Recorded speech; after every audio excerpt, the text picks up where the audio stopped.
Hello student, ಈ ಒಂದು ವಿಡಿಯೋದಲ್ಲಿ ನಾವು ನಿಮ್ಮ CLSP ಸಬ್ಜೆಕ್ಟ್ನಲ್ಲಿ ಬರುವಂತಹ 10 ಅಂಕದ ಪ್ರಮುಖ ಪ್ರಶ್ನೆಗಳನ್ನು ನೋಡೋಣ. ಮೊದಲನೇ ಪ್ರಶ್ನೆ, ಕಂಪನಿಯ ಕಾರ್ಯದರ್ಶಿಯ ಕಾರ್ಯಗಳನ್ನು ವಿವರಿಸಿರಿ. ಕಂಪನಿಯ ಕಾರ್ಯದರ್ಶಿಯ ಕಾರ್ಯಗಳು ಮೊದಲನೇ ಭಾಗ, ಸಭೆಯ ಮೊದಲ ಕಾರ್ಯಗಳು: ಅಧ್ಯಕ್ಷರೊಂದಿಗೆ ಸಮಾಲೋಚಿಸಿ ಸಭೆಯ ದಿನಾಂಕ ನಿಗದಿಪಡಿಸುವುದು, ಸಭೆಯ ಕಾರ್ಯಸೂಚಿಯನ್ನು ಸಿದ್ಧಪಡಿಸುವುದು, ಸಭೆಗೆ ಹಾಜರಾಗಲು ಅರ್ಹರಿರುವ ಸದಸ್ಯರಿಗೆ ನೋಟಿಸ್ ಕಳಿಸುವುದು, ಸಭೆಯನ್ನು ಕರೆಯುವ ವ್ಯವಸ್ಥೆ ಮಾಡುವುದು, ಕಂಪನಿಯ ಲೆಕ್ಕ ಪರಿಶೋಧಕರಿಗೆ ವಾರ್ಷಿಕ ಸದಸ್ಯರ ಸಭೆಯ ಸಾಮಾನ್ಯ ಸೂಚನೆಯನ್ನು ಕಳಿಸುವುದು, ನಿರ್ದೇಶಕರ ವರದಿ, ಶಾಸನಬದ್ಧ ವರದಿ, ಅಧ್ಯಕ್ಷರ ಭಾಷಣ, ಕರಡು ಮಾಡಲು, ಪ್ರಸಾರ ಮಾಡಲು, ಸಭೆಯಲ್ಲಿ ಕಾರ್ಯ ಕೈಗೊಳ್ಳುವುದು.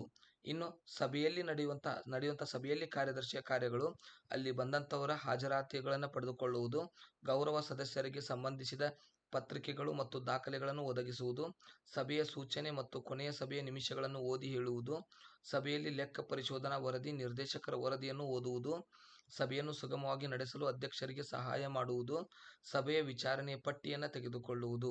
ಇನ್ನು ಸಭೆ ಮುಗಿದ ನಂತರ ನಡೆಸುವಂಥ ಕರ್ತವ್ಯಗಳು: ಸಭೆ ಮುಗಿದ ತಕ್ಷಣ ಸಭೆಯ ನಡಾವಳಿಯನ್ನು ರೂಪಿಸುವುದು, ನಡಾವಳಿ ಅಧ್ಯಕ್ಷರ ಸಹಿಯನ್ನು ಪಡೆದುಕೊಳ್ಳುವುದು, ಶಾಸನಬದ್ಧ ವರದಿ, ವಾರ್ಷಿಕ ಆದಾಯ, ನಿರ್ದೇಶಕರ ವರದಿ, ಲೆಕ್ಕ ಪರಿಶೋಧನಾ ವರದಿಗಳನ್ನು ಕಂಪನಿ ರಿಜಿಸ್ಟ್ರಾರ್ಗೆ ಸಲ್ಲಿಸುವುದು, ಯಾವುದೇ ಹೊಸ ವಿಶೇಷ ನಿರ್ಣಯಗಳನ್ನು ಅಂಗೀಕರಿಸಿದಾಗ ನಿರ್ಣಯದ ನಕಲು ರಿಜಿಸ್ಟ್ರಾರ್ಗೆ ಸಲ್ಲಿಸುವುದು, ಸಭೆ ನಿರ್ಧಾರಗಳನ್ನು ಕಾರ್ಯಗತಗೊಳಿಸುವುದು, ಪತ್ರಿಕಾ ವರದಿಗಳನ್ನು ಕಳಿಸುವುದು. ಇನ್ನು ಕಂಪನಿಯ ಕಾರ್ಯದರ್ಶಿಯ ಪಾತ್ರ ವಿವರಿಸಿರಿ.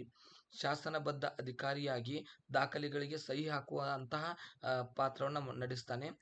ಹಣಕಾಸಿನ ವರ್ಷ ಮುಕ್ತಾಯದ ದಿನಾಂಕದವರೆಗೆ ಮಾಡಿದ ಕಂಪನಿಯ ಎಲ್ಲ ವಾರ್ಷಿಕ ಆದಾಯವನ್ನು ರಿಜಿಸ್ಟ್ರಾರ್ಗೆ ಕಳಿಸುವುದು, ವಾರ್ಷಿಕ ಮಹಾಸಭೆಯ 30 ದಿನಗಳಲ್ಲಿ ಕಂಪನಿ ರಿಜಿಸ್ಟ್ರಾರ್ಗೆ ಕಳುಹಿಸುವುದು, ಕಂಪನಿಯ ಕಾರ್ಯದರ್ಶಿ 2013 ಕಾಯ್ದೆ ಅಡಿಯಲ್ಲಿ ರಿಜಿಸ್ಟ್ರಾರ್ಗೆ ಎಲ್ಲ ಮಾಹಿತಿಗಳನ್ನು ನೀಡುವುದು, ಸಂಯೋಜಕನಾಗಿ ಕಂಪನಿಯ ಕಾರ್ಯದರ್ಶಿ ದಿನನಿತ್ಯ ಆಡಳಿತಕ್ಕಾಗಿ ನೀತಿಗಳನ್ನು ರೂಪಿಸುವುದು, ಸಭೆಯಲ್ಲಿ ನಿರ್ಧರಿಸಲಾದ ನೀತಿ ನಿರ್ಧಾರ, ಹೊಸ ಯೋಜನೆಗಳನ್ನು ಕಾರ್ಯರೂಪಕ್ಕೆ ತರುವುದು, ವಿವಿಧ ಹಂತಗಳಲ್ಲಿ ಮೇಲಾಧಿಕಾರಿಗಳಿಗೆ ಸಹಾಯಕನಾಗಿ ಕಾರ್ಯನಿರ್ವಹಿಸುವುದು, ಕಾರ್ಯದರ್ಶಿಯ ಮಂಡಳಿ ಮತ್ತು ಇತರ ಅಧಿಕಾರಿಗಳ ನಡುವೆ ಪ್ರಮುಖ ಸೇತುವೆಯಾಗಿ ಕಾರ್ಯನಿರ್ವಹಿಸುವುದು, ಷೇರುದಾರರು ಮತ್ತು ಕೆಲಸಗಾರರೊಂದಿಗೆ ಸೇತುವೆಯಾಗಿ ಕಾರ್ಯನಿರ್ವಹಿಸುವುದು, ಕೆಲಸಗಾರರ ನಿಯೋಜನೆ ಮತ್ತು ತರಬೇತಿಯನ್ನು ನಡೆಸುವುದು, ನೌಕರರ ಸಂಘಟನೆಗಳೊಂದಿಗೆ ಮಾತುಕತೆ ನಡೆಸುವುದು, ನೌಕರರ ಕುಂದುಕೊರತೆಗಳನ್ನು ಬಗೆಹರಿಸುವುದು.